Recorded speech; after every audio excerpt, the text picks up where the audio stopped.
CBSE website के मुताबिक second term के board exams March and April month में कराए जाएंगे। मतलब आप लोगों के पास में एग्जाम प्रिपरेशन के लिए केवल 1.5 मंथ्स बचा हुआ है। बोर्ड एग्जाम्स में अच्छे मार्क्स स्कोर करने के लिए आपको उन चैप्टर्स में फोकस करना चाहिए जो बहुत ही स्कोरिंग है। अगर आप प्रीवियस ईयर क्वेश्चंस चेक करें तो पाएंगे कि कुछ ऐसे चैप्टर्स हैं जिनसे हर वर्ष क्वेश्चंस पिक किए गए हैं।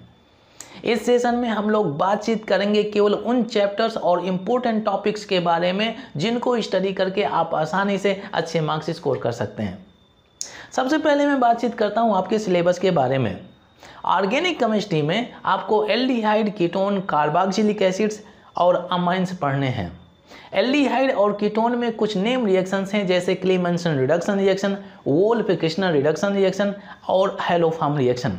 ध्यान रहे कुछ एल्कोहल्स भी हेलोफॉर्म रिएक्शंस देते हैं।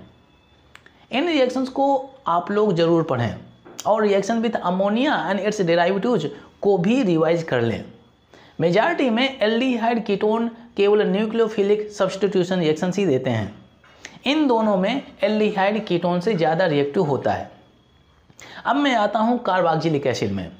कार्बोक्सिलिक एसिड में esterification and half mine bromamide reaction बहुत ही इंपॉर्टेंट रिएक्शंस हैं और एसिडिक करेक्टर ऑफ एसिड्स जरूर पढ़ लें, जिसमें इंडक्टिव इफेक्ट लगा करके ऐसे क्वेश्चंस आप आसानी से आंसर कर सकते हैं।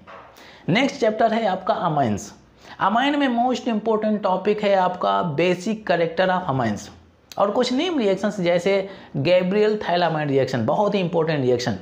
इस रिएक्शन को हमेशा प्राइमरी अमाइन प्रिपेयर करने के लिए यूज किया जाता है। और भी कुछ नेम रिएक्शन है जैसे Reimer Tiemann reaction, Kolbe reaction and diazonium salt formation. ध्यान रहे कभी भी आपको कन्वर्जन रिएक्शन में प्राइमरी अमाइन की रिएक्शन नाइट्रस एसिड से कराई गई हो, आपको हमेशा प्रोडक्ट डाइजोनियम सॉल्ट न फॉर्म करके एल्कोहल ही बनाना है। अब मैं आता हूँ इनऑर्गेनिक केमिस्ट्री में। डीएनए ब्लॉक एलिमेंट्स में एटॉमिक रेडियस और आयोनाइजेशन एंथैल्पी ऑफ एलिमेंट्स जरूर रिवाइज कर लें। ध्यान रहे कि एटॉमिक रेडियस और आयोनाइजेशन एंथैल्पी में रेगुलर ट्रेंड नहीं है बल्कि फ्लैक्चुएशंस हैं और कुछ एक्सेप्शंस भी हैं। इसी वजह से क्वेश्चंस पूछने के चांसेस यहाँ से ज़्यादा बढ़ जाते हैं। इस चैप्टर में केवल आपको 2 ही कंपाउंड्स पढ़ने हैं, एक है पोटेशियम परमैंगनेट और दूसरा है आपका पोटेशियम डाइक्रोमेट। हमेशा ध्यान रखें कि दोनों ही कंपाउंड्स स्ट्रॉन्गेस्ट ऑक्सीडाइजिंग एजेंट है। पोटेशियम परमैंगनेट एसिडिक, बेसिक और न्यूट्रल मीडियम में रिएक्शन देता है, जबकि पोटेशियम डाइक्रोमेट केवल एसिडिक मीडियम में ही रिएक्शन देता है। इसके अतिरिक्त अगर और क्वेश्चंस पूछे जाते हैं तो सीधा आपसे कोऑर्डिनेशन केमिस्ट्री से क्वेश्चन पूछा जाएगा। कोऑर्डिनेशन केमिस्ट्री एक बहुत ही इंपॉर्टेंट और शानदार चैप्टर है। एग्जाम पॉइंट ऑफ व्यू यह चैप्टर बोर्ड एग्जाम के लिए ही नहीं बल्कि कॉम्पिटिटिव एग्जाम्स के लिए भी बहुत इंपॉर्टेंट है। आपको यह सुन करके सरप्राइज होगा कि ऑन रिकॉर्ड कॉम्पिटिटिव एग्जाम्स में, स्पेशली मेडिकल एग्जाम्स में, मैक्सिमम नंबर ऑफ क्वेश्चंस या तो कोऑर्डिनेशन केमिस्ट्री से और या तो केमिकल बॉन्डिंग से पूछे जाते हैं। वैसे भी कोऑर्डिनेशन केमिस्ट्री मेरा फेवरेट चैप्टर है। इस चैप्टर के सभी टॉपिक्स के लेक्चर, वीडियो और in text as well as exercise के सॉल्यूशंस ऑलरेडी मैंने चैनल में अपलोड किए हुए हैं, आप जा करके देख सकते हैं। अब मैं आता हूँ इंपॉर्टेंट टॉपिक्स में।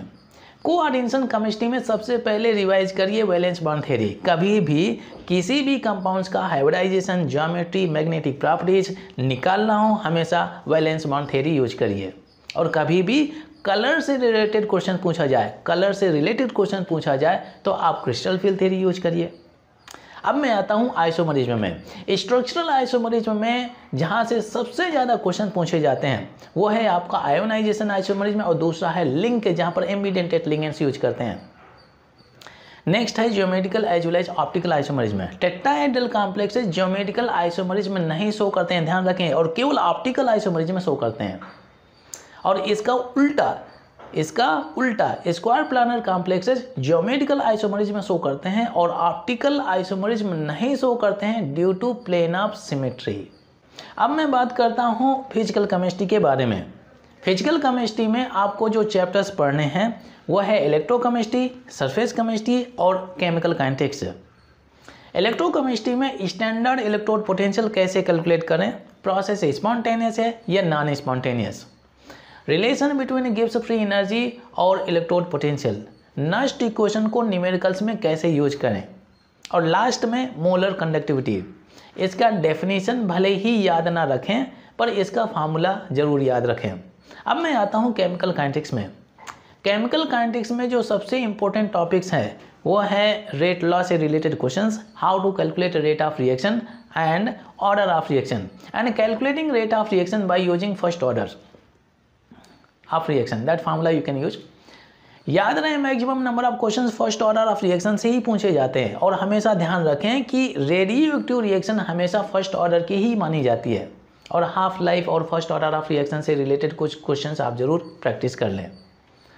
अब मैं आता हूँ सरफेस केमिस्ट्री में। सरफेस केमिस्ट्री में जो आपके इंपॉर्टेंट टॉपिक्स हैं, adsorption and colloidal solution. Adsorption में mechanism of adsorption, physisorption, chemisorption and Freundlich adsorption isotherm जरूर रिवाइज कर लें। कोलाइडल सॉल्यूशन में lyophilic, lyophobic collides, micelles formation जिसे एसोसिएशन कोलाइड्स भी बोला जाता है, प्रॉपर्टीज ऑफ कोलाइडल सॉल्यूशन जैसे ब्राउनियन मोशन, टिंडल इफेक्ट, और मोस्ट इंपॉर्टेंट हार्डी-सुलज़े रूल जरूर रिवाइज कर लें। मुझे उम्मीद है कि यह इंफॉर्मेशन आपको काफ़ी हेल्पफुल रही होगी। अगर आप सेकेंड टर्म सिलेबस के लिए चैप्टर वाइज क्विक रिवीजन चाहते हों तो कमेंट बॉक्स में अपने कमेंट जरूर पोस्ट करें। Thank you everyone.